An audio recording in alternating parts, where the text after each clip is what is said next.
Your actions don't demonstrate that consciousness. And it's not that we lose the knowledge of the first step. I've had times where I could go give a lecture on the body, mind, and spirit, the three-part problem in the first step, but the consciousness of the first step is not there. You know those times when you don't want to make amends and they're just coming into your life and you're making them and you don't want to? You know those times when you don't want to write inventory and it's just coming out of you and you're writing and you don't want to write? That's when the consciousness of the preceding steps is moving you through the one you're in. But that consciousness can be lost. I believe if we really look at step one, we will see a deeper experience with step one in step two. It's not like step one ends when you move into step two. I think the truth about step one and the consciousness that it produces and the power behind that consciousness should get deeper in each step. For example, you've looked at 1, 2, and 3. You're in inventory. You're seeing your first step in black and white. In amends, you're sitting across from somebody in their living room. You're seeing your first step in color right in front of you. I believe if it is like an onion, you can go deeper into the first step as you move through 1 through 9. So this lady says, whether going forward through the steps or whether going backwards through the steps, what happens to people is they get stuck on the dash. The dash turns upside down into a wall, and all of a sudden amends are about the unmanageability of your life. Things have straightened out. Why go on? Because it's not about what's on the other side of that dash, which is, do I still believe I'm powerless over alcohol? So here's a prayer. Anybody stuck in amends, I got a great prayer for you. If you don't want to hear it, cover your ears because it will mess up your consciousness. And here's the prayer. Dear God, please show me if these unfinished amends have anything to do with whether I drink again or not. Amen. Because I'll tell you what, 99.9% of the people I've met that have gone out, Mark was talking about relapse last night, go out behind unfinished amends. You could use that same prayer around resentments. Dear God, show me if this resentment has anything to do with whether I'll drink again or not. You could do that with your daily practice of 10 and 11. I want to talk about steps 2 and 3. If you want to open your big book up to chapter 4, We Agnostics. Regardless of length of sobriety, we all have some agnosticism within us. A test of that is simple. Take the last week and ask yourself, in what areas of your life are you experiencing fear? If you have some areas of your life that you've experienced fear, my experience is because that's an area of your life in which you're still relying on self. And the reason you're still relying on self is because you don't trust God with that area of your life. Length of time away from a drink has not in and of itself removed at times from me various levels of agnosticism. My first step experience in seeing what that means brings me to chapter 4, We Agnostics, in the second step, page 44. The book is interesting. They will talk to you and I, ask us to look at our experience to diagnose what's wrong with this, because after all, no one can tell us anything. So we have to come up with our own experience. And then they'll repeat, and in one sentence they repeat what they spent 53 pages on. If, when I honestly want to, I found that I could not quit entirely. So I say, is that you? Did you honestly want to quit entirely? Yes. Could you pull that off? No, I could not. Or if when drinking, I had little control over the amount I take, is that me? Yes. Then I'm probably an alcoholic. Now I have my truth. This is me.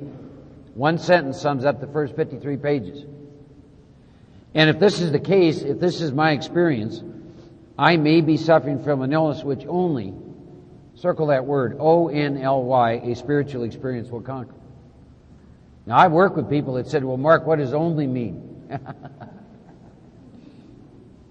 See, the first step will take you down a funnel, and at the end of the funnel, there's one option, a spiritual experience. Do you believe that? My first step took away my right to debate with you about God and God's power in my life. My first step is what got me open-minded. My first step is what keeps me open-minded today. My willingness to lay aside prejudice. It's all connected to my first step and my need for power. There's a bunch of you here, I know, from halfway houses, treatment centers. I don't know about the rest of you, but there comes a point in time in your life where I hope you get sick with winding up in places like that, and you're in places like that because you're trying to live your life on your power. How's it working? I hope you get sick of that at some point in time. I hope you wake up to your need for power and give up your right to no longer be willing to embrace this God idea and the power of God in your life. And I've had to do that in every single area of my life, from my finances to my physical health to my relationships. All my life situation stuff ties me into this lack of power is my dilemma. Page 45 talks about my resources as marshaled by my will were not sufficient, they failed utterly. Lack of power is my dilemma. Is it? I had to find a power by which I could live, and it has to be a power greater than myself. Obvious. Is this obvious? See, every area of my life over the years in which I've been sober, in which pain and suffering took me to a place where I wanted it to change, every single time what I saw in my first step is lack of power was my problem, my dilemma, not knowledge. Not knowledge.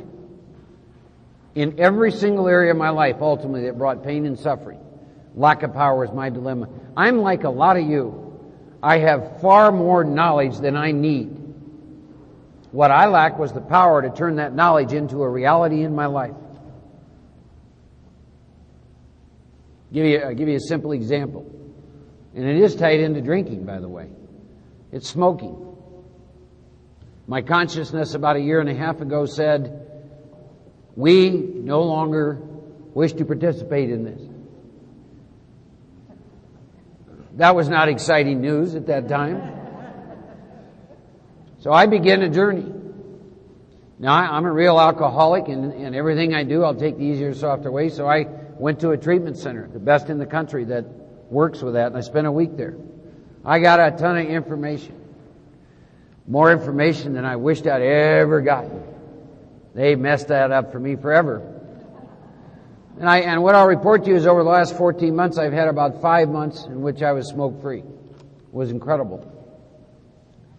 I'm smoking again. Is lack of knowledge my problem? No. Lack of power is my problem. See, what person in their sane mind would do this thing? See, I'm insane in that area of my life. And trust me, I have tried it all.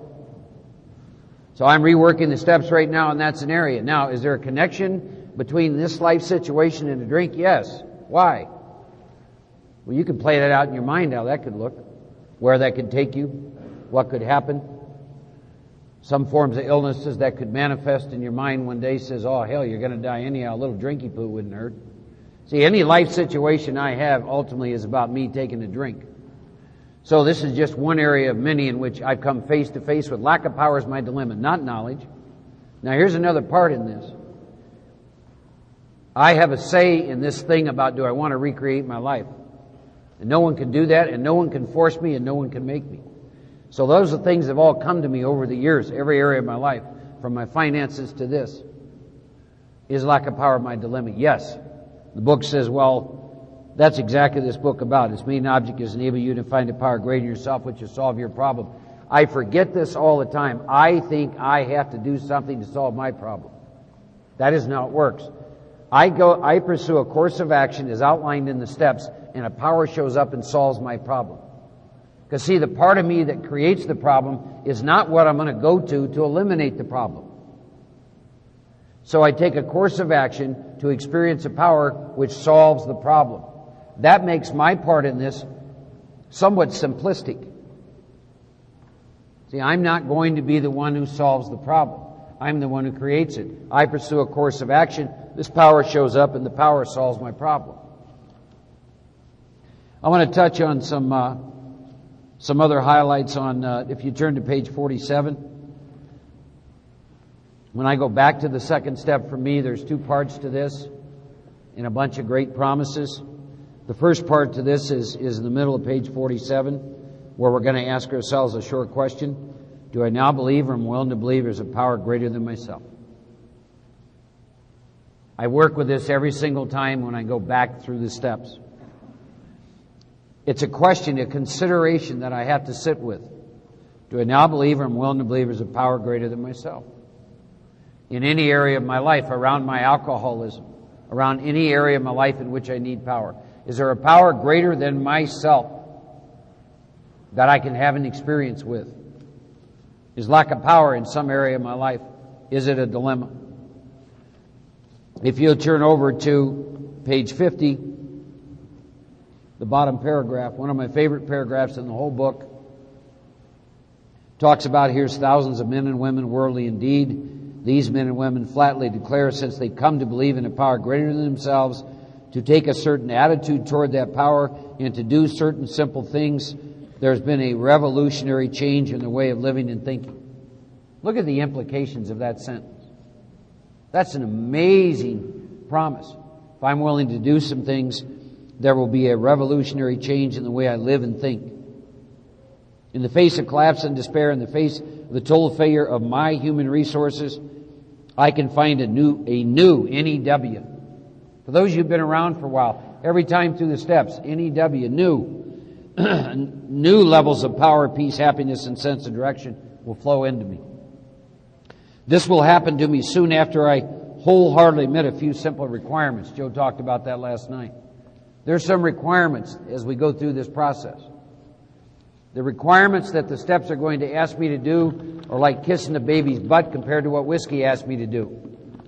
You lose that first step connection, the second, third, fourth, fifth, sixth, seventh, eighth, and ninth can seem overwhelming. Stay connected and they will not seem overwhelming. Think of what alcohol and or drugs ask of you. Think of what it has taken from you. Stay hooked to that as you move through these steps. I mean, think about this. Okay, do I now believe there's a power greater than myself?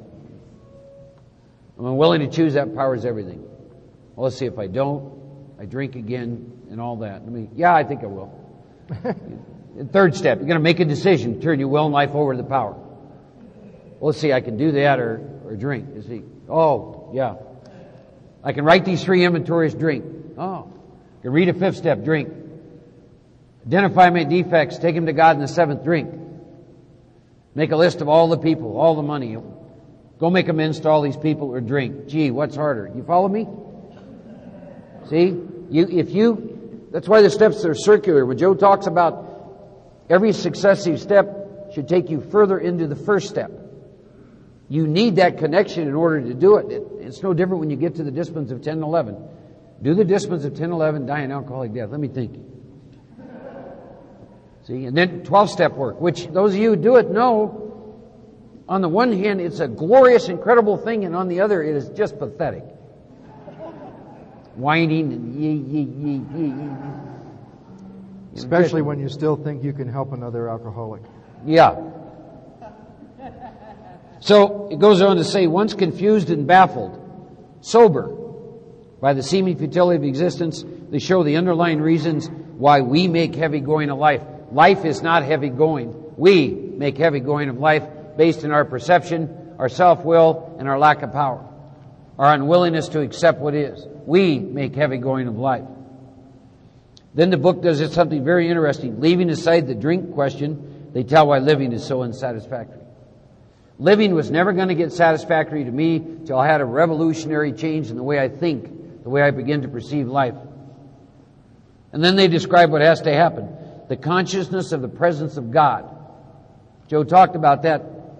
I've done the work also with some people who've been sober a long time.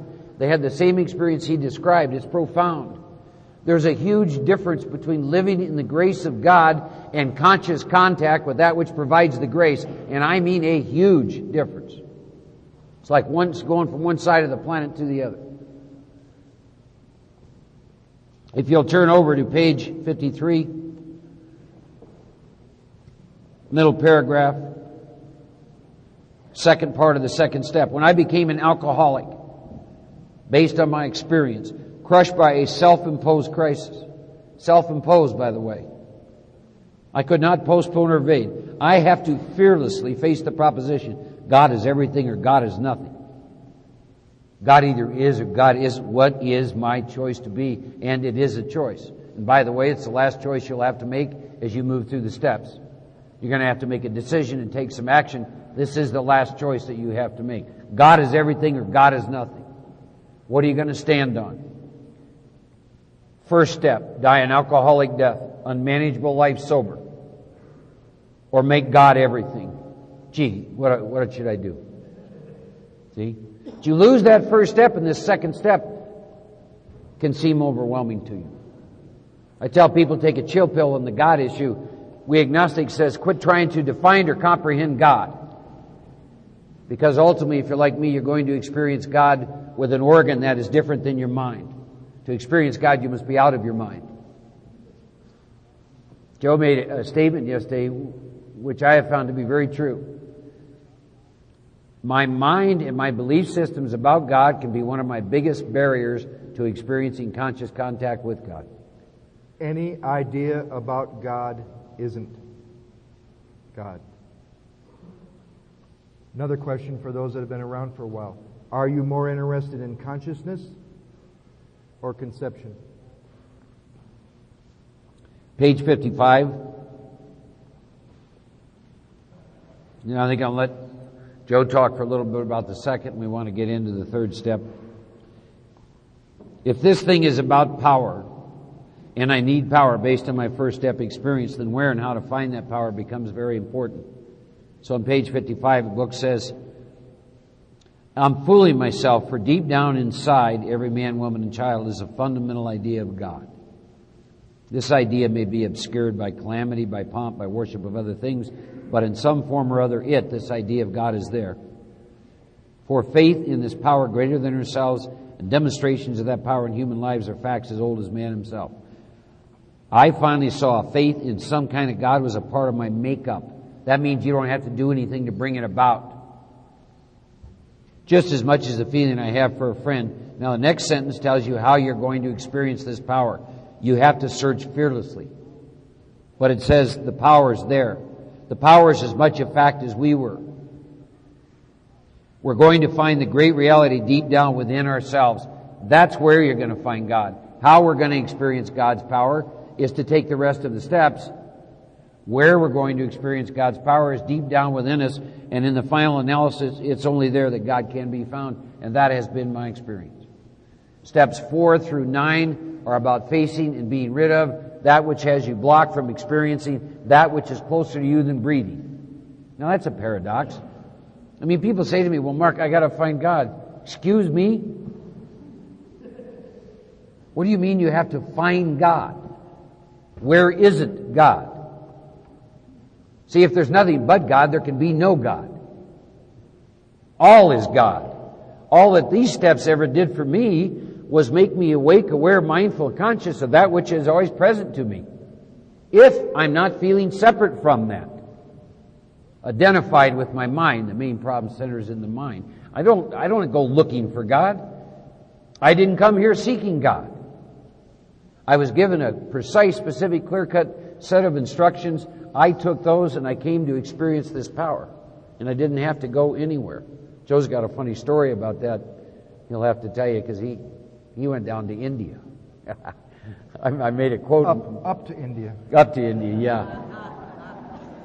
But I'll let him talk about steps 2 and 3. I'm laying there in bed one night and it's cold in India this night and there's no power this night. And I'm in bed and I'm freezing to death and I have my little Walkman that runs on batteries. And I pull out a tape of Mark's from about 4 years before I even thought of going to India. And I'm laying there and I'm freezing and it's not easy this night. We've all had those dark nights wherever you might live with the heat on. And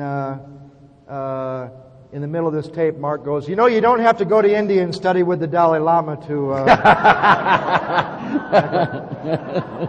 And then I remember my grand sponsor, Gary Brown, calling me one time before I went, but I knew I was going.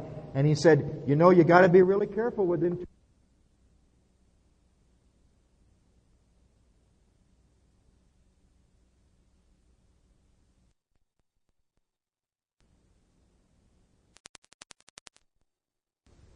And he said, you know, you got to be really careful with intuition. You can be off by 1 or 2 letters. How do you know your intuition is not saying, go to Indiana, right? Like in that movie, you ever saw that movie, Always, where there's like this prophet, and the prophet keeps telling him, don't go. But all he hears is, go, go, right? I believe this big book contains the long form of the 12 traditions, the short form of the 12 traditions, the long form of the 12 steps, and the short form of the 12 steps. We've already seen in the first step there is a lot more than just admitting that you're powerless over alcohol and that your life is unmanageable. That's the short form. I love when somebody takes that spiritual principle and makes it into one word. Where do they get these one words? First step, hope. Second step, whatever, and they make up their own. I know one that's left out, I think, is in every single step. The spiritual principle of admission. To let in. To let truth in. To let it be. To let the truth be the truth. So if there's more to step 1 in the long form, we learned we had to fully concede to our innermost selves that we were alcoholic, bodily, mentally, spiritually. This is the first step in recovery. Another 2 important lines that I think sum up the experience that you should be feeling by the end of step 1, I believe are at the bottom of 42. Second paragraph. Here's the bottom line to the first step. Last line of the second paragraph. This process snuffed out the last flicker of conviction that I could do the job myself. And the last line on that page, quite as important, was the discovery that spiritual principles would solve all my problems. And then, of course, the summary on the bottom of 43. The scary thing about at a certain time, you have to ask yourself, do you know what that certain time would look like, feel like, or be like? And if you're truthful with yourself and you're anything like me, that certain time came when you were feeling good, feeling bad, those horrible times when you're just not feeling much at all, things going good, things going bad. So try, pray that your first step is not grounded in circumstance or emotional state. You got to ask yourself, maybe you're just an emotional drinker. But now you're ways down the road. Your emotions have straightened out. Maybe now you could get away with a few drinks. If you were just an emotional drinker who drank when they only felt bad. If it's a severe emotional problem, work on your emotions, getting them straightened out, find a way to cope with them and deal with them and work on them. And then maybe now you're like a normal person. Or maybe you're a circumstantial drinker. Things go bad, you drink. Or maybe you're a real alcoholic and emotional state doesn't matter as far as the craving and the obsession, and circumstance doesn't matter either. I think sometimes I love when I'm sitting in a meeting and I hear medical doctors, psychiatrists, and religious people condemned in our program, failing to remember this. The first step came from a doctor and a psychiatrist. We got the craving from a non-alcoholic doctor, Silkworth. We got the mental obsession from the father of modern-day psychology, Carl Jung, the mental obsession. The spiritual malady we learned a lot from a non-alcoholic doctor, Harry Thibault. And 2 through 11 basically came from a fundamental religious organization called the Oxford Group. So be careful when you put down. It's interesting that our entire program comes from non-alcoholics, but it happens between one alcoholic sitting with another, and you really need that connection. Addicts working with alcoholics, and alcoholics working with addicts. You know, if you have a choice, find somebody with the same first step. I mentioned going deeper into the first step as you move into step 9. I also believe your second step gets deeper. Your third step will get deeper. Or you'll get further away from those 3 considerations. The first half of step 2, this is what we do with someone. You would think, having seen what you've seen in step 1, that it's now time to go home and see how much faith you have. I found something really interesting with our big book. It says, and this can be with somebody with time too. You've come through the first step. You're looking at step 2. The first proposition is, do you now believe, or are you even willing to believe, that there is a power greater than yourself? A lot of newcomers think they take the second step, they're supposed to wake up the next day with absolute faith. It doesn't say, came to believe, do you now believe, or are you even willing to believe in a power greater than yourself? Just that there is. Right? You go home and you say to yourself, well, I believe this much. And now I should increase my faith and go home and see how much faith I really have. I found the big book says, well, isn't about this much of it really faith in other things, people, sentiment, money, and yourself, your own mind? And it gets smaller. Isn't about this much of it about money? Santa Claus God? Worship of things? Sunset? Even the sunset, the sea, or a flower can distract you from looking within. Even when your motives are good, it can be a block to God. So I think the first half of step 2 is to see that you have about this much faith. And what we do is we have people go through the entire chapter with this proposition in mind. Do you now believe, one short question, do you now believe, or are you even willing to believe that there is a power greater than yourself? Go through the whole chapter, mark any word, any statement that helps you face where you don't believe. You face your agnosticism in step 2. A lot of people think step 2 is about insanity. The insanity is in step 1. Now you're asking, do I believe I can be restored to a place? In my case, I don't want to be restored. I want a new mind that's sane. I don't want to be restored to the mind I was born with. That got me in trouble for the next 50 years, right? I want a new mind. Am I willing to believe God can do that? So I need to see where I have doubt. And mark those words or statements that stand out to you. Honest doubt. Prejudice. Worship of things, people, sentiment, money, yourself. Believing your mind. If it's not in your mind, it isn't. There's nothing beyond what you think. Because they're going to take you to a place where you're going to start to rely on something other than logic and reason. It's a promise in our program.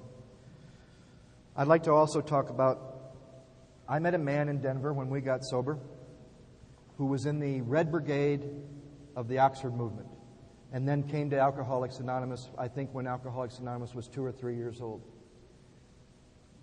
He told me that this book was written by drunks for drunks, and that here and there, once in a while, they're going to put a word if you're looking for a way out. They call them traps. Probably, maybe, rarely. And I think in that first paragraph in We Agnostic, they give you a couple words that would help you if you're looking for a way out of this deal. If when you honestly want to, you find you cannot quit entirely, or if when drinking you have little control over the amount that you take, you're probably alcoholic. Now, probably is a good enough word if you're looking for a way out, but I believe another word is or. Because I've had people that are not clear on the craving, or let's say they're not clear on the obsession, but they're clear on one or the other, and they get to that line and they say, see, the big book says you don't have to have both. Because, see, the first line is describing the obsession. I can't stay stopped. The second line is describing the craving. You got to have both to be powerless. Here's the deal. Let's say every time you drink, you get the craving. Overwhelming craving to have to drink more every time you drink. But you don't get the mental obsession. You know what the message is for you? Just don't drink, no matter what. And you'll never get that craving again. Make up your mind and don't ever drink. Just like if you're allergic to strawberries, quit eating strawberries. And if you don't have that, you'll be able to do that. Or let's say the other way around. You don't get the craving, but you get the mental obsession. Hey, next time you get the obsession, just drink the way you want to drink. You got to have both to be powerless. I'm powerless when it's not in my body. I'm powerless when it's in my body. Both of those make up the first half of step 1. My life is not unmanageable because of the mental obsession. I'm powerless over alcohol because of a physical craving and a mental obsession. So we get to this first question. Do I now believe? If you're new, it's great. And I bet those that have been around for a while would never think, gee, maybe after 20 years, all I have to do is be willing to believe that this power can take me past where I am. See, because if you've been around for a while, this first question is not going to be relevant. 15, 20 years sober, do you now believe, or are you even willing to believe that there is a power greater than yourself? Of course you do. So some people in Denver told me there's something you can add to that question that will make it as relevant no matter how many times you've done the work. And the question is this: do you now believe, or are you even willing to believe, that this power that you say you've had faith and experience with can take you past here, all that you've seen in step 1, to levels of freedom and peace you can't even imagine? But you got to clearly see the first step. If you've been around, start by looking at the current manifestations of page 52. And whether you're new or old or in between, here's a proposition for you. Is it possible when you're sitting in a meeting talking about the unmanageability of your life, you're really talking about a drink? and there is no disconnection. The dash is not real. The dash is an illusion. And the unmanageability of your life is a drink of alcohol. And that there's no separation between whining about the relationship because your ego has a drink underneath that problem. Or how you're feeling, there's a drink underneath that problem. Here's the proposition. Is there any separation now, I don't care how long you're sober, between the current unmanageability and a drink of alcohol, and see what separates you from that unmanageability that's currently going on and why you're not drunk? And you'll see it's nothing more or less than the grace of God. Now, how do you get from being willing to believe that there is a power greater than yourself to choosing this power to be everything or nothing?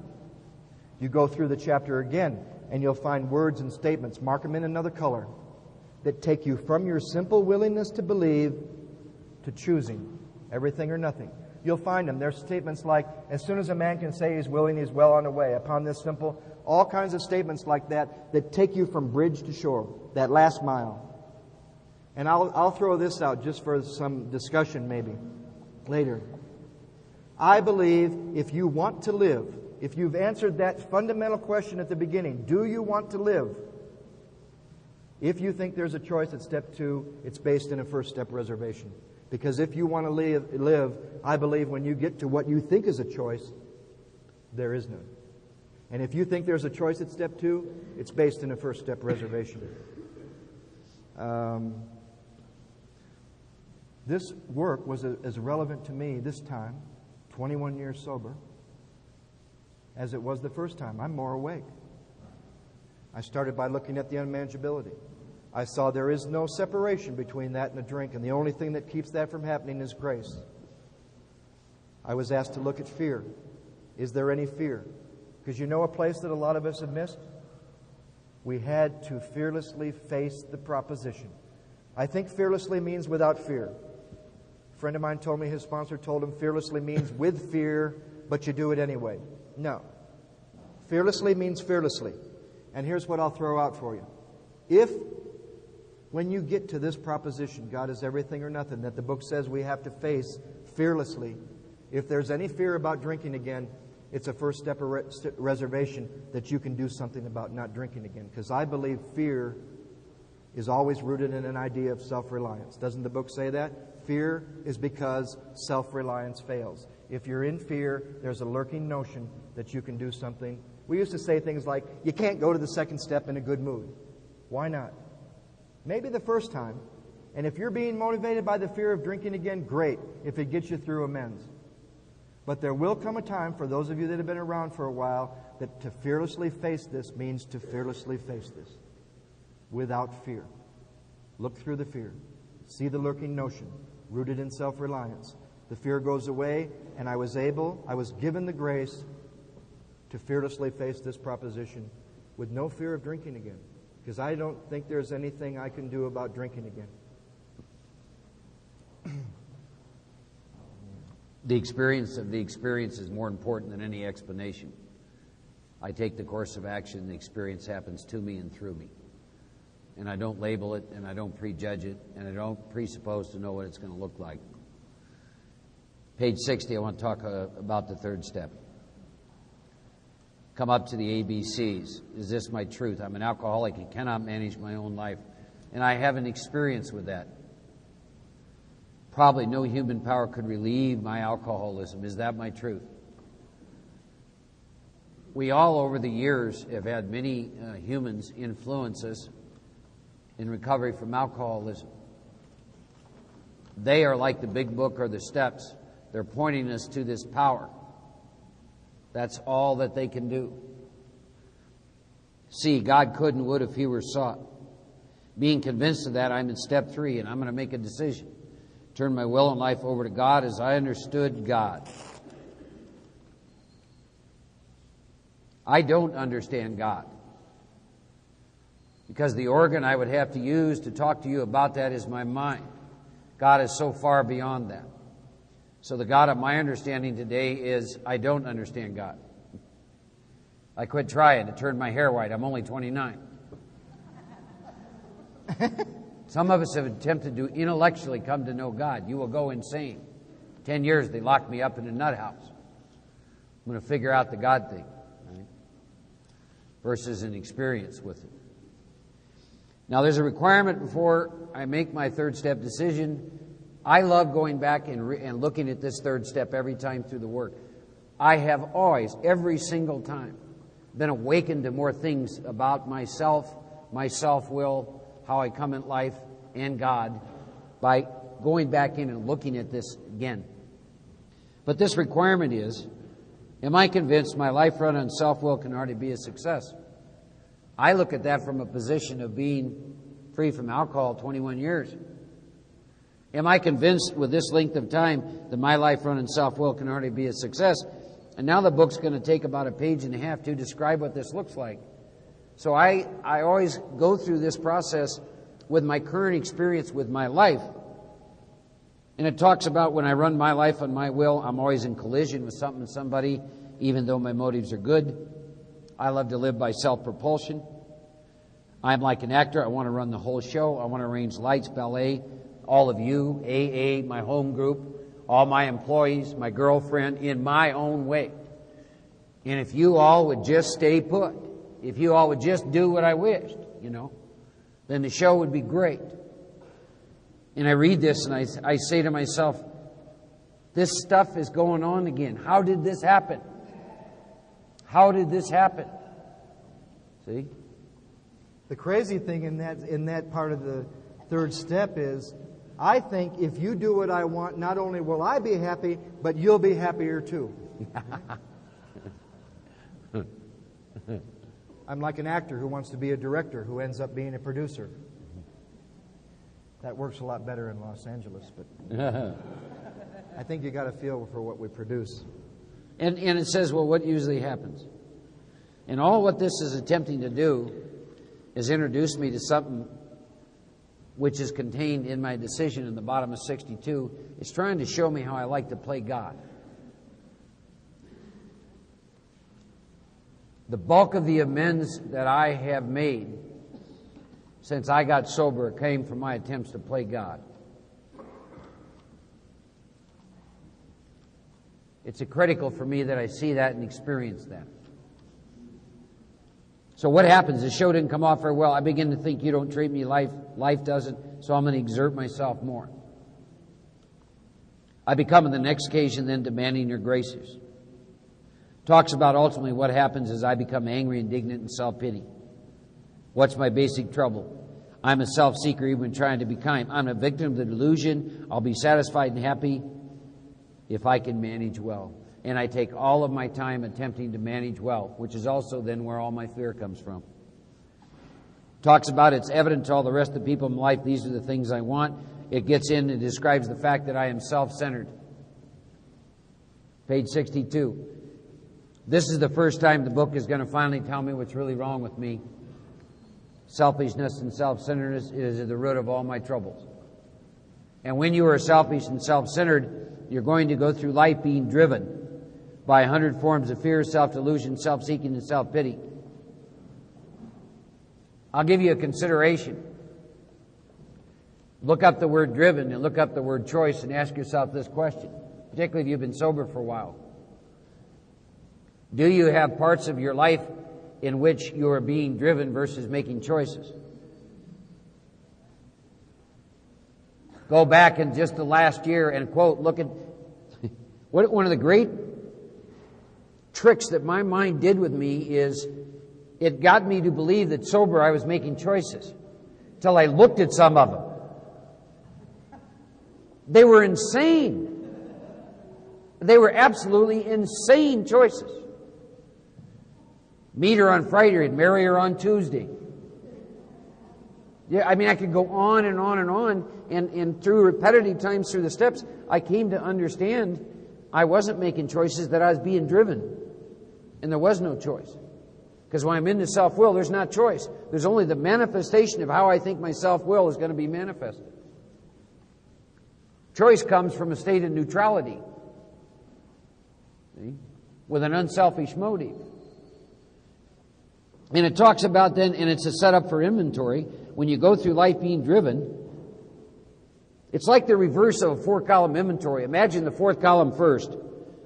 Fear, self-delusion, self-seeking, self-pity. What does it do? It causes you to take a course of action. You step on the toes of your fellows, column 1.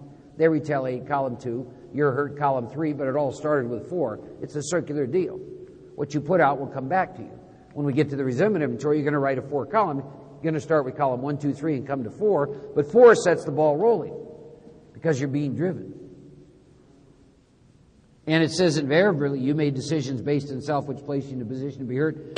So our troubles are of our own making. Now the book starting at page 62 also does something very different. It begins to take a light and shine it on ourselves, and it's no longer about them. Some friends of mine in Nashville had these laminated things printed up. It's not about them. And they're going all over meetings, and if someone starts whining about them, they give them one of the laminated cards. It's not about them. It's not about them. It's about you, your perception, how you experience it. My troubles arise out of myself, and I'm an extreme example of self-overrun riot, though I do not think so. Next sentence to me is one of the most important lines in the big book. Seldom talk. Above everything, I must be rid of the selfishness or it will kill me. You must see the connection between your selfishness and dying an alcoholic death. See, if I don't get rid of my selfishness, what's going to happen is the show's not going to turn out the way I want. I'm going to create a spiritual malady within myself. I'm going to become diseased, and my mind at a certain time knows what will treat that, which is a drink or a line of cocaine. And I'm going to put that in my body. And a guy like me is facing alcoholic death. That's the connection. The only way I get rid of the selfishness is do the work in the rest of the steps. So the bottom of 62 is my third step decision. This is the how and the why, but I got to quit playing God. Hopefully I'm going to wake some of you up this weekend to how you still play God in people's lives and the harm that that creates, instead of giving people the dignity to just be themselves. I don't ever attempt to force this work on anybody or a spiritual way of life anymore. You do this work enough times and you start to see what you'll do out of your virtue. Oh, I want to help them. I only work with people who give me spiritual consent. Why? Because I quit playing God in other people's lives. That's why. I'm not here to rescue alcoholics and fix people. You want to stay caught up in pain and suffering and misery? Have a great day. I'm here to dance and have joy and all those other incredible things. And I'm going to leave you the dignity to stay in your suffering if you want. I mean, the theme of this weekend is how free do you want to be? Unbelievable freedom available to you. And then we get to make this incredible third step decision then. Based on the fact that I finally know why. I'm going to quit playing God. Why? Because me playing God doesn't work. And I'm clear finally why I'm going to make this decision. Because I'm going to die an alcoholic death if I don't. And this decision means I'm going to say a prayer, which is an affirmation of the decision. And then I'm going to be willing to do the rest of the steps. We talked about myths last night. How many people at some time or right now believe the third step is turning your will and your life over to the care of God? A lot of people believe that. Go home, take the third step, come back the next day, your entire will and life's turned over to the care of God. It's not. It's just a decision. How do you turn your will and your life over to the care of God? By taking actions you can't take contrary to your will and against the way you've lived your life in 4, 5, 6, 7, 8, 9. So let's say that the first step is like an onion. And you think, wow, haven't I done well in admitting I can't control booze once I start to drink? They say, no. What about when you're not drinking? Okay, I can't keep myself stopped once I've stopped. How about that? No. What about the ability to manage your life? Your emotional nature, misery, depression, making a living that's you feel passionate about, being of real help to other people, overcoming uselessness and fear. Then you come to that and you go, wow, haven't I seen enough? And then they go, can you really advance your spiritual growth on your own power? Then they take you into the deep forms of self-will. Then you're in an inventory. Then they say you can't wish away anger any more than alcohol. You can't make fear go away. You don't have what it takes to bring any power to a relationship. The sex inventory is not about sex. It's about relationship with ourselves, God, and other people. Then you say, okay, I've done well in admitting all this stuff, but now I'm going to work on my defects now that I've admitted them. Then they say, wow, if you could work 6 and 7, have at it. Right? If I could work 6 and 7, I certainly wouldn't be working 8 and 9. Then you say, well, I've finally surrendered. I can't even fix my own defects. Now I'm going to go out and repair the damage. Do you have the power to do that? Well, now as I do that, I'm going to practice 10 and 11, and I'm going to maintain. One of the biggest first step reservations are people in 10 and 11 thinking they're the ones that bring about the daily reprieve by maintaining their spiritual condition. That's a gift too. They don't call presence presence because it's not a gift.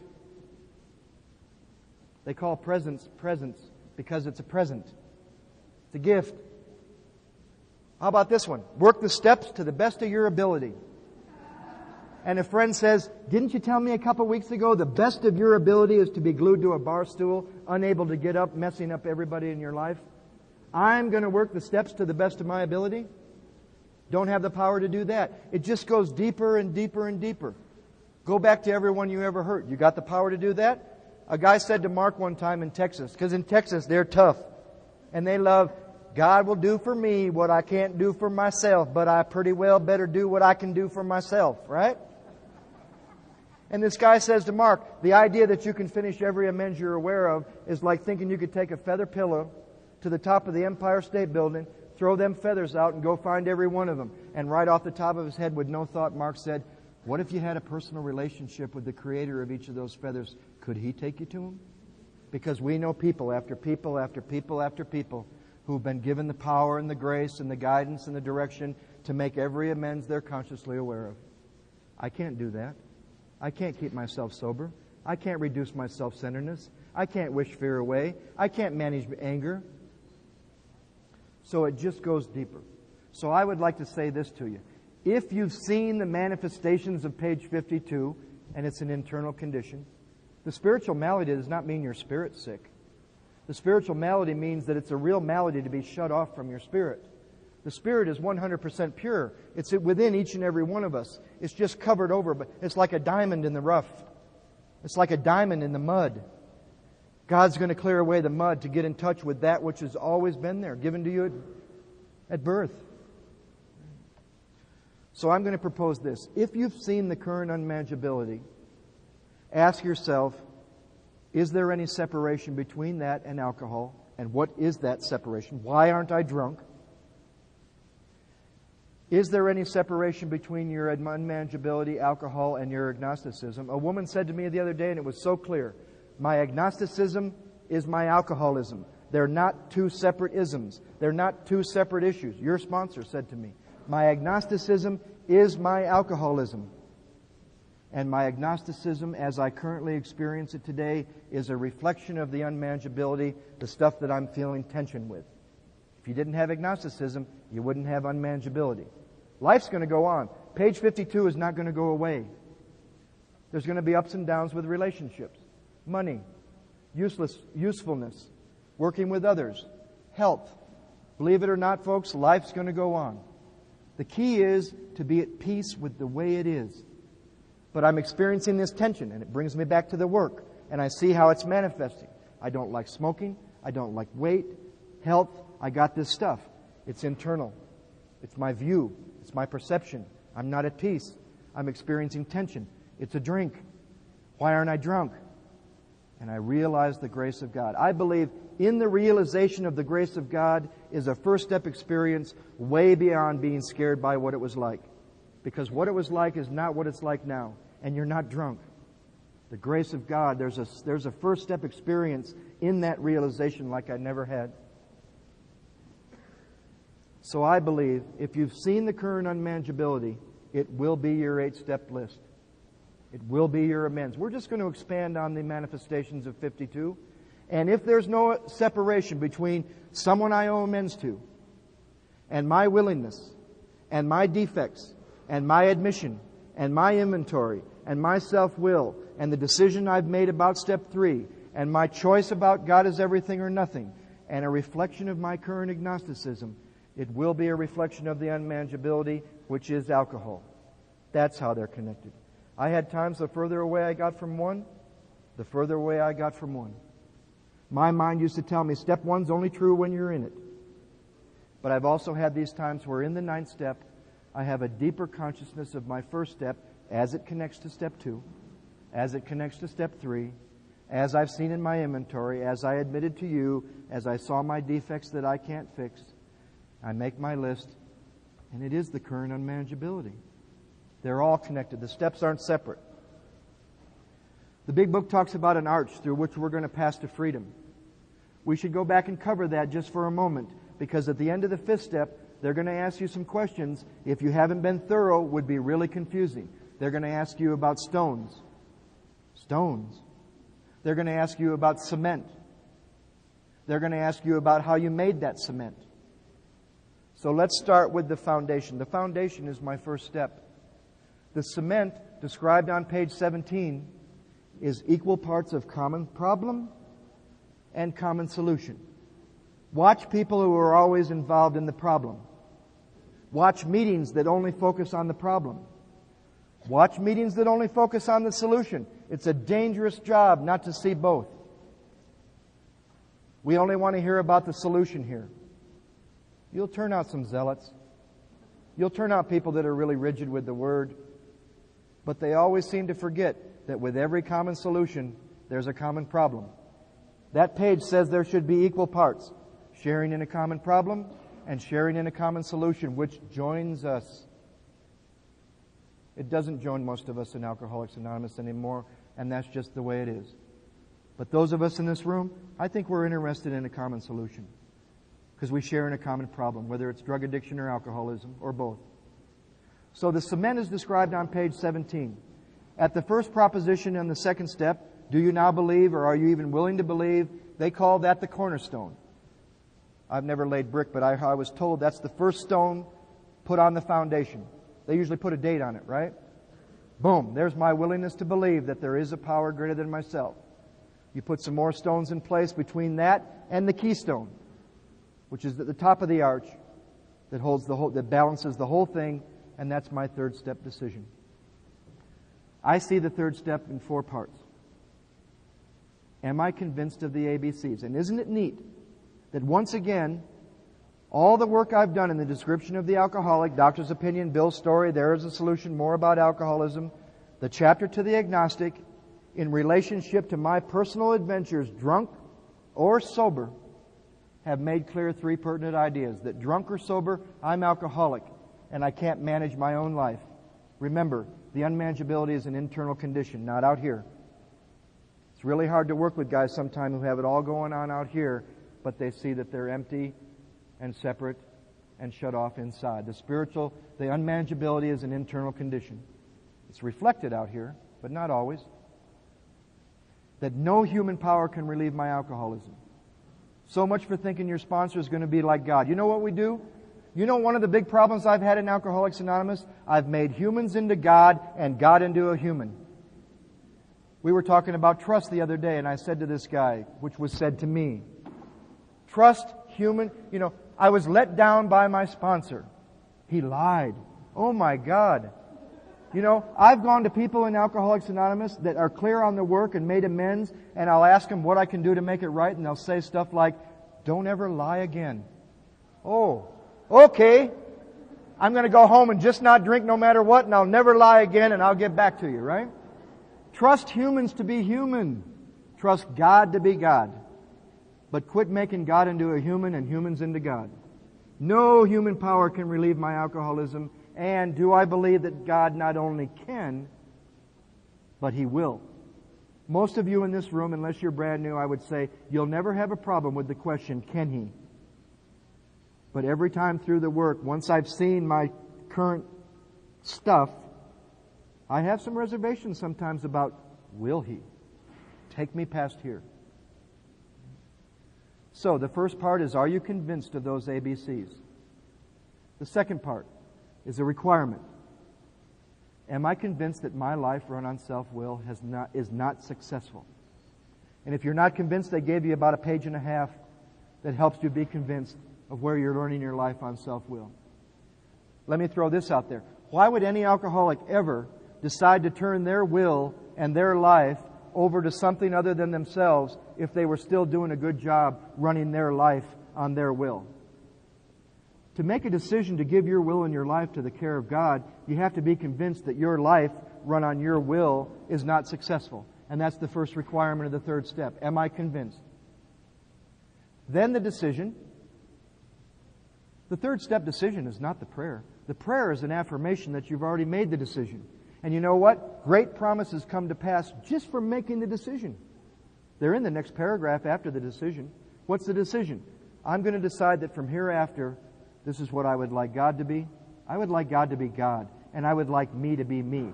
Rather than an actor who thinks he's a director, I would like to be an actor who follows the director. Rather than an agent that thinks he's the principal, my God, I don't know how many years I had to go to therapy till a therapist finally said to me, "You're not the creator. You're not the healer.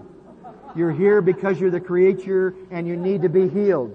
You're not going to heal yourself." Made all the difference in the world in therapy for me when I realized it was not an answer. It was another four-step tool to discover truth that I then need to take to God. I'm not the healer. And I always wondered why when I would leave a therapist's office and they'd say, "Wow, you've done some great work. Now you have to cope with it, work on it, deal with it, and fix it." And I would walk out of their office feeling like I was just carrying 1,000 pounds. I finally met a man who lived with Thomas Merton, who's also a psychotherapist now, Dr. Jim Finley. And the first time I sat with him, he said, "We always bring this truth to God." And I saw therapy as it is. It's a four-step tool to continue to discover truth that you then need to take to 6 and 7. It's not an answer. I thought it was a 7-step thing. It was a 4-step thing. And a lady gave me that one night in Denver. So where am I with this decision? What does it mean to me now for God to be the director and me to be the actor? For God to be the principal and me to be the agent? For God to be the father, for me to be a child? Those things have changed. I make that decision, and amazing things start to happen. They're in the third step promises before the prayer.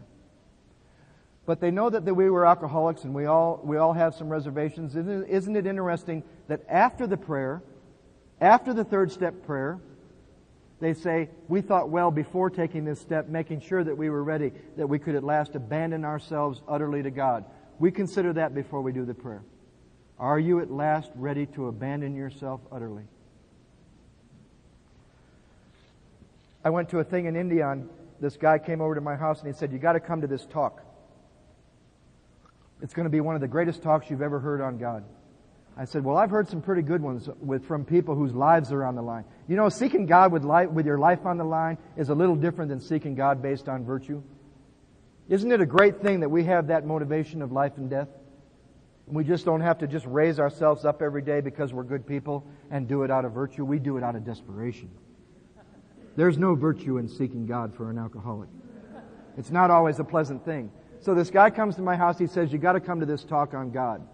I'm going to go. I'm going to go anywhere. Mosque, temple, synagogue. I don't care. God's God. He's either there or He isn't. You're either free or you're not. A lot of people get stuck in religion, never find the Spirit. So I go. Here's this guru-looking guy, Indian-looking guy. We sit for a few minutes, and he opens his mouth and he says, "There is no God." And I looked at my friend and I thought, I'm here to hear a talk about God. And this guy said, "There is no God, but I am not an atheist." Now, how can someone say there is no God, but I'm not an atheist? And my mind starts. I'm 17 years sober, and I thought I was not much interested in conception anymore. I'm interested in experiencing the consciousness of the presence of God, not ideas about Him. But my mind started, and there's some old stuff. And he starts into this thing about a car. Pull the tires off. Is it still a car? Pull the engine out. When is it no longer a car? And then I really didn't know where he was going. Then he starts into a body, and he says there's a basic, some kind of philosophical belief system that the sum is the whole is the sum of the parts. He said, that's not true. Take a little baby, innocent, purely innocent, filled with bliss, love, God. Make just one little cut or stop the air. Form didn't change. The sum of the parts didn't change. Where'd the life go? Then I really didn't know where he was going. Then he did it with the human body. Pull the arms off. Is it still human? When is it no longer human? Then my mind is just going like this, right? And he said, I'd like to lead you in a prayer. And I thought, what in the world are we going to pray to if there is no God? He said, let's pray to relieve God of the bondage. And I heard those terms that we say a little different. I thought to myself, pray to relieve God of the bondage.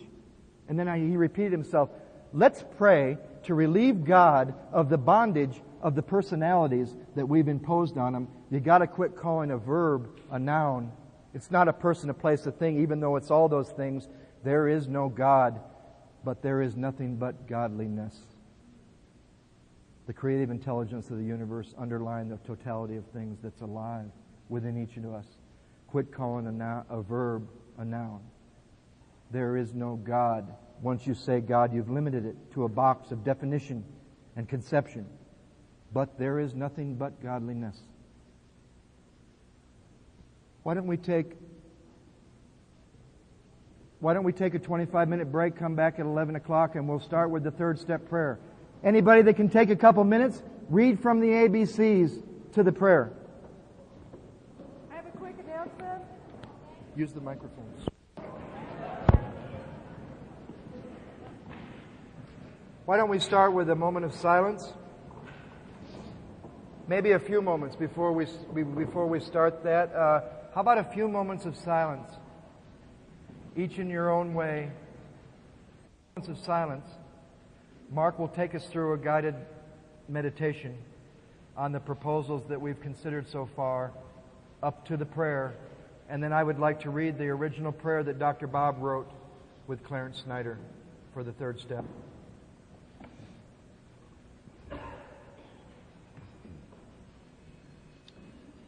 In fellowship and love, we ask that you open our hearts and minds. We have taken a look at the first step and the concept that when we take a drink we lose control. We've looked into our own experience to find out our own truth. Does this happen to me? Is this me? Does my experience abundantly confirm that once I take a drink that I begin to lose control? Do I have this allergy? Do I experience this phenomenon called craving? We took a look at the idea that the most insane act that we could ever commit, we commit when we have no alcohol or drugs in our body, and that the idea that the main problem centers in our mind rather than our body, that at certain times we'll have no effective mental defense against that first drink or against that first drug. And we were shown some examples and asked to look at our own experience. Do we think the reason would keep us away from the drink? We were introduced to the idea that what happens to us is we experience what is called a strange mental blank spot. Choice cannot originate in a strange mental blank spot. Have I had that experience?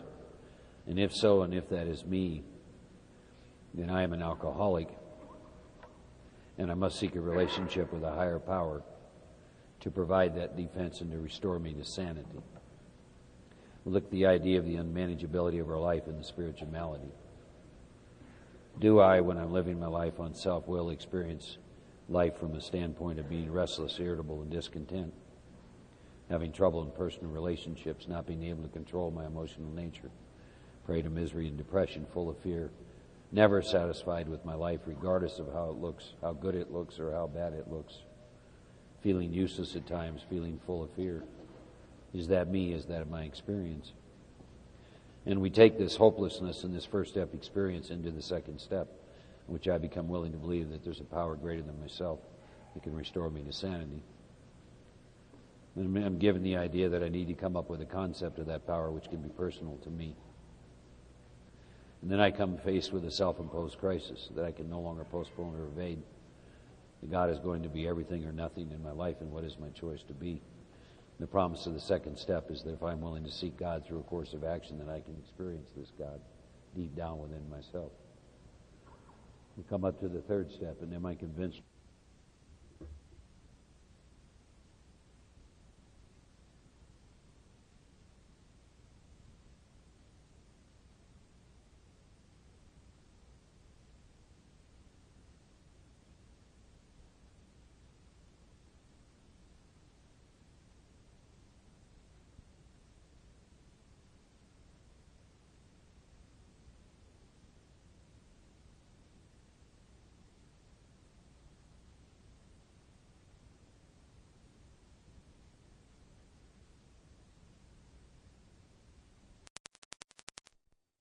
Work.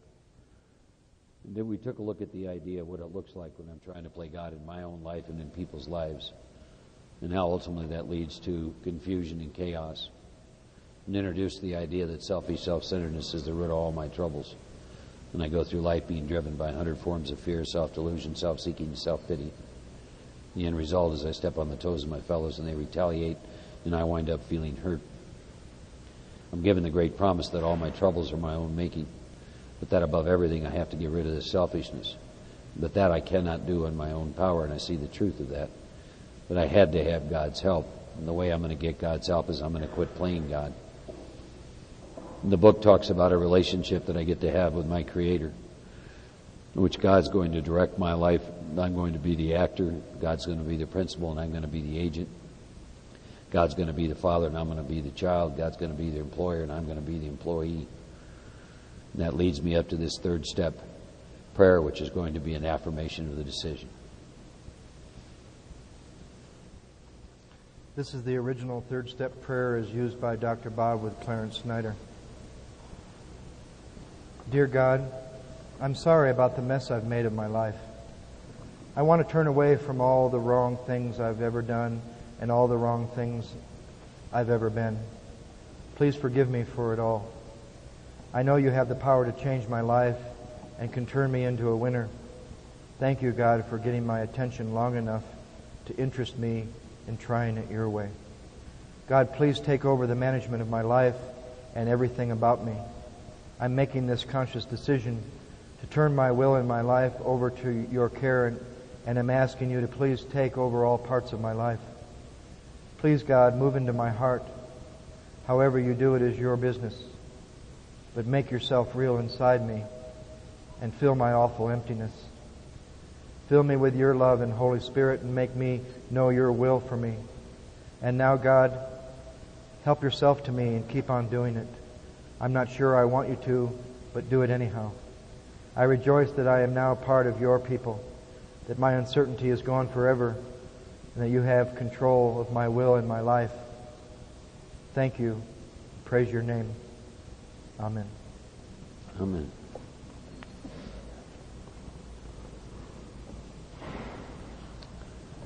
We're going to talk about the fourth step. If you want to open your big book to page 63, we're going to take a look at some of the instructions. Bottom of 63 says that we're going to launch out on a course of vigorous action. First step, which is a personal house cleaning. Page 64 says, which many of us have never attempted. Though our third step decision, the one we just make, is vital and crucial, that decision will have little permanent effect unless at once followed by a strenuous effort to face and to be rid of the things in ourselves which have been blocking us from that power we so desperately need. Whenever I write inventory, I always keep in mind the intent of inventory, and this is the intent of inventory: to face and to be rid of that which has me blocked from the power that I need. My liquor or drugs is but a symptom. If you go to a doctor and the doctor asks you a series of questions, you will present symptoms to the doctor, but the doctor does not treat symptoms. The doctor treats the problem. So on page 64 of the big book, I'm given a very paradoxical statement that alcohol is but a symptom, it's not my problem. The book's talked about the problem. The problem is self-will run riot, selfishness, self-centeredness. That is the problem. Alcohol, taking a drink of, will ultimately be the symptom of that problem. So I got to get down to the causes and the conditions of this problem. So I'm going to talk about a personal inventory. This is step 4. Talks about I'm going to do exactly the same thing with my life. I'm going to take stock honestly. I'm going to search out the flaws in my makeup which caused my failure. Remember that statement. It's not about them. Being convinced that self-will, which will manifest in various ways, is what had defeated me. I'm going to see how self-will will manifest. Well, resentment is the number one offender. Do I believe that? Resentments always stem from some unmet need based on my perception of some event, and is always tied into my self-will. Every resentment I've ever written, that sums up exactly why I wrote that resentment, is some need predicated on self-will and selfishness was not met, which is what led to the resentment. That's the litmus test. It goes on to say that resentments destroy more alcoholics than anything else. I mentioned I work with a lot of people who have relapse history, and ultimately every single time we can trace back the relapse to a resentment. And this book says that if I'm resentful, that I'm blocked from the sunlight of the Spirit, or I'm blocked from the power that provides a mental defense, which is why I don't have the luxury of resentments. I wrote an evening review last night, and I wrote a 4-column piece of inventory last night. And the reason I did that is I can't afford the luxury of resentments. Because if I have even one resentment, God lies within you. If I'm blocked from you, I'm blocked from God. What if you got 100 resentments? What if you got 50? What if you got 30? I don't have the luxury of permitting myself to have resentments because it is the number one offender. It talks about from resentment stems all forms of spiritual disease. For I've been not only mentally and physically ill, I've been spiritually sick. Threefold illness. When the spiritual malady is overcome, I will straighten out mentally and physically. And the writing of the inventories is going to be a manifestation of this spiritual malady. So now I start to get very specific instructions. I'm going to put these resentments on paper. Now the book starts to give me instructions on writing a resentment inventory, one sentence at a time. Starts out listing the first column. I'm going to make a list of people, institutions, or principles with whom we were angry, period. So then I do that. I follow that assignment. I take people. I start at the present. God, show me who I'm resentful at, and I let the names roll out onto the paper. I take institutions. And I always obviously like to stay very current and work back.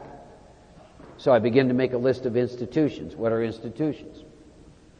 Police departments, banks, credit bureaus, U.S. government, Army, Navy, marriage, church, religion. Those are institutions. Third column is principles. Principles would be things like men don't cry. All these insane belief systems that get fostered on us in terms of principles. A woman's place is in the home. All those neat kinds of things. Spiritual men don't ever make mistakes. You know, those are all become principles. So I begin to make my list, and that's the first column. When I get done with that list, I'm going to do the second column, which is I'm going to ask myself why we were angry. Past tense. Why we were angry. So I take a name, and then I try and be very specific, but in a bulleted fashion, not this long, flowery stuff. I'm not trying to justify anything. I'm just trying to write my second column. Why was I angry? And I begin to write that out. I have written inventory two different ways. One is I will just write a column at a time. So I'll finish my first column. Then I like to take a pad, and I will have one sheet for every resentment. In my second column, I've done one of two things. Very seldom do I only have one reason why I'm resentful. More often than not, I have several, depending on what needs did not get met.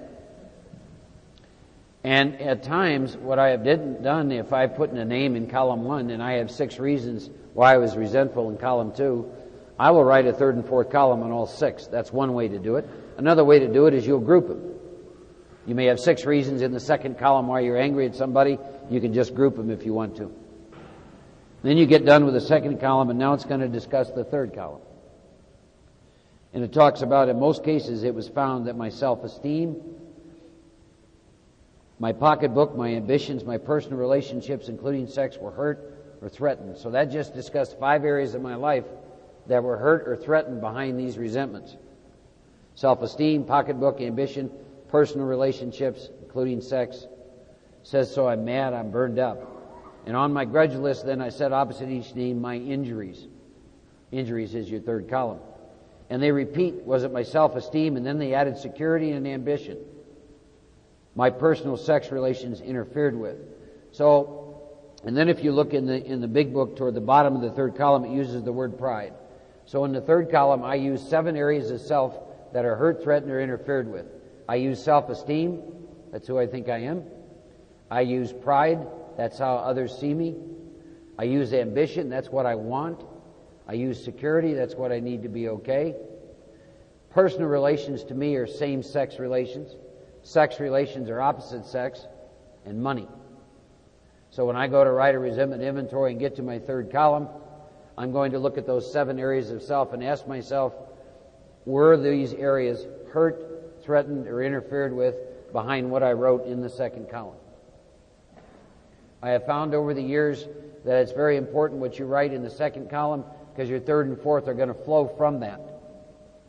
So I ask God, let me be truthful about what's going on in that second column and what I'm going to write. And then I get some more instructions about this. It talks about going back through my life. Nothing counted but being thorough and honest. And then it goes on to say that when you're finished with these first 3 columns, we need to consider this carefully. And it goes on, now it's going to give us some great instructions prior to getting into what I call the fourth column. And I want to go over this. Then I want to have Joe share some experience with resentment inventory. It says it's apparent that the world and its people, the first column, are often quite wrong, column 2. To conclude others was wrong, column 2, was as far as you and I ever got. And that's how we lived our lives. I'm mad at you and this is why, and that's it. And I lived in that cynicism and bitterness and resentment most of my life till I came to AA and I was shown a way to get free of that. Well, the usual outcome is people continued to wrong me, second column, and I stayed mad or sore, third column. Sometimes it's remorse and then I'm sore at myself. But the more I fight and try and have my own way, the worse things got. Then the book gives you a very interesting paragraph in discussing resentments. It says it's plain that any life which includes deep resentment leads only to futility and unhappiness. And I like to ask people, why are resentments futile? My experience is the reason resentments are futile is I don't have any control whatsoever over your behavior. And it's extremely futile of me to think that I ever will. And then that consequently leads to unhappiness. To the precise extent that I permit these resentments, will I squander the hours that might have been worthwhile. But now I'm going to get this very powerful warning. But with me, whose hope is the maintenance and growth of a spiritual experience, this business of resentment is infinitely grave, it's fatal. For when I harbor these feelings, I shut myself off from the sunlight of the Spirit. It took me a while, and I had to write a lot of inventory to understand that. If I resent somebody, God dwells within them. If I'm blocked from them, I'm blocked from God. It took me a long time to understand that line in the book. That's why the book says, Mark, that's the dubious luxury of other men. I hear a lot of things around resentments. I hear people that talk about writing a 4-column inventory in their mind. Can't reconcile that with the book. So it describes what's going to happen. The insanity of alcohol return, and I drink again. With me to drink is to die. If I'm to live, I must be free of anger. Now that does not mean I do not get angry. It says I must be free of anger. There's a difference between anger and resentment. Resent means to revisit. Very seldom will I go through a day while I won't have the human experience of anger. That does not mean that it becomes a resentment. When I do an evening review, if I revisit that wrong, that second column, if I continue to revisit, now I'm into a resentment and I'm long past anger. And I'm going to continue to revisit. Grouch and the brainstorm are not for me. Now it says I turn back to this list, for the list holds the key to the future. I've often thought over the years, very seldom is that a topic in our meetings. I believe it's an incredible topic to be discussed. This list holds the key to my future. Why aren't we talking about this? I think this is critical. This list holds the key to my... You don't think they meant the key to our future, do you? My experience is absolutely they mean the key to my future, because when I got moved from writing my third to my fourth column, I became a free man. And it was no longer about you. This is the key to my future. Changed my entire perception of myself and you and the world in which I live and move and have my being. It does mean the key to your future. Now it says you're going to start to look at this from a whole different angle. You've written these three columns of inventory. You're going to look at it and you're going to see the world and its people, column 1, really dominate you, column 2. And in that state, the wrongdoing of others, column 3, fancy to real, has the power to kill me. Has the power to kill me. How do I escape? I saw these resentments must be mastered, but how? I can't wish them away anymore in alcohol. This was my course. Now this next few paragraphs I call the bridge to the fourth column, and it is a complete shift in perception of how you're going to look at this resentment. This is my course. I realize that the people, what I wrote in column 1, who wronged me